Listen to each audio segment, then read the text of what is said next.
যে যাত্রাটা হয়েছে, আমাদের প্রধান উপদেষ্টা, মাননীয় প্রধান উপদেষ্টা ঢাকেশ্বরী মন্দিরে যখন গেলেন, ওনার সঙ্গে আমার আগে কথাবার্তা হতো। উনি আমাকে দেখে আসছে, তুমি এখানে কি করছো, মানে চট্টগ্রামের ভাষা। তো আমি বললাম যে আমি উনাকে আমি বলেছিলাম সবার সামনেই, আপনি এমন একজন লোক যার উপর আমরা বিশ্বাস রাখতে পারি। আপনি এই বিশ্বাসের মাধ্যমে এই পরিবর্তনটা আপনার হাত দিয়ে আমরা দেখতে চাই। আপনি এক পরিবারের কথা বলেছেন, আমরাও এক পরিবারের কথা বলব, কিন্তু এক পরিবারের ধারণাটা এই পর্যন্ত এখনো দৃশ্যমান হয়নি।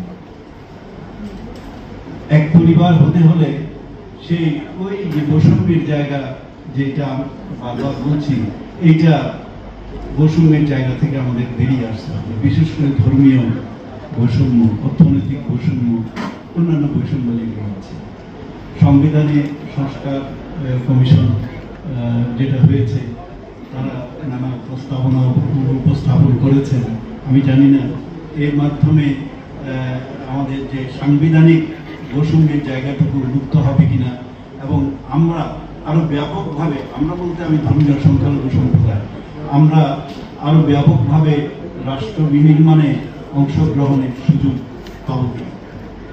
আমি এই সুযোগে একটা কথা বলতে চাই, আজকে আপনাদের হাতে যে সুযোগ, যে ঐতিহাসিক দায়িত্ব অর্পিত হয়েছে, বিশেষ করে আমার সামনে যারা বসে আছেন, যে ঐতিহাসিক সুযোগ আপনাদের সামনে এসছে, আমি মনে করি গত 16 বছর ধরে আপনাদের অনেককেই দেখেছি মানবিক অধিকার খর্ব হলে আপনারা দাঁড়িয়েছেন।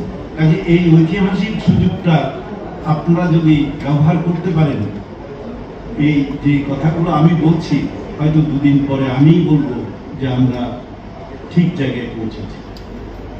আমি এই আস্থাটুকু আপনাদের সামনে রাখতে চাই।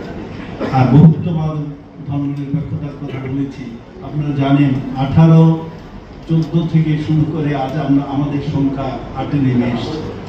নিশ্চয়ই স্বস্তি নেই আমাদের মধ্যে, নিশ্চয়ই বৈষম্য প্রকট ছিল, নিশ্চয়ই আমাদের মধ্যে সংঘাত ছিল, নিশ্চয়ই আমাদের মধ্যে নির্যাতন নিপীড়নটা ছিল, এবং দেশ ত্যাগে বাধ্য হয়েছে।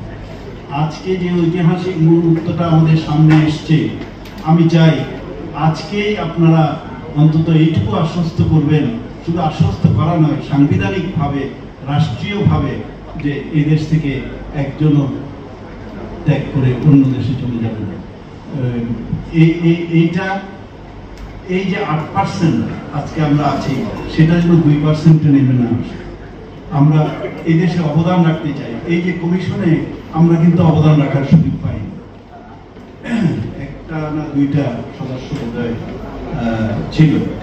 এই ক্ষোভটুকু আমরা বারবার বলেছি, আমাদের কথাও তো আমরা বলার সুযোগ পেতাম। কেন আমরা এই 16 বছরে রাস্তায় থেকেছি, কেন আমরা এই গত 53 বছর ধরে বিচার পাইনি? সাম্প্রদায়িক হামলা হয়েছে, কোনোটারই বিচার পাইনি, এবং অ্যারেস্ট করার পরে বলা হয়েছে সে পাগল। এটা গত 53 বছর ধরে আমরা দেখি, সে পাগল, তাকে ছেড়ে দিয়েছে। অর্থাৎ হামলা যারা করে তারা পাগল, যারা মূর্তি ভাঙে, যারা মন্দিরে হামলা করে, তারা পাগল। আমরা এই অবস্থা থেকে, এই দুঃসহ অবস্থা থেকে আমরা বেরিয়ে আসতে চাই। জুলাই আন্দোলনের পরে আমরা মনে করেছিলাম যে নতুন বাংলাদেশ, আগামীর বাংলাদেশ, আমরা এক বৈষম্যহীন বাংলাদেশ দেখতে পাবো, যেখানে সংবিধানে যা লেখা থাকবে সেখানে বৈষম্যের জায়গাটি, আমি যেটা বারবার বলছি, সংবিধান পরিবর্তন হোক বা নতুন সংবিধান হোক, তবে আমি 72-এর সংবিধানকে আরো গণমুখী করে যে বৈষম্যের জায়গাগুলো বাদ দিয়ে এই সংবিধান রাখার পক্ষে। যেহেতু এটা মুক্তিযুদ্ধের 30 লাখ মানুষের রক্তের বিনিময়ে এই সংবিধানটা এসছে, এই সংবিধানকে আরো গণমুখী করতে পারলে আমার মনে হয় আমাদের অনেক জায়গা। আর দ্বিতীয়ত, আমি সর্বশেষ, যদি আরো সুযোগ পাই, যদি আলোচনায় আরো অনেক বিষয় উত্থাপিত হয়, তখন কথা বলার চেষ্টা করব। আপাতত আমি এই বলে শেষ করতে চাই, এই ঐতিহাসিক মুহূর্তটি যে জুলাই আন্দোলনের মধ্য দিয়ে এসছে, এবং আপনারা এই যে কথা শুনছেন, এইটার মাধ্যমে আমরা নতুন বাংলাদেশ দেখতে চাই, যেখানে আর কোনোদিন বৈষম্যের কোনো কথা আমরা যেন শুনতে না পাই।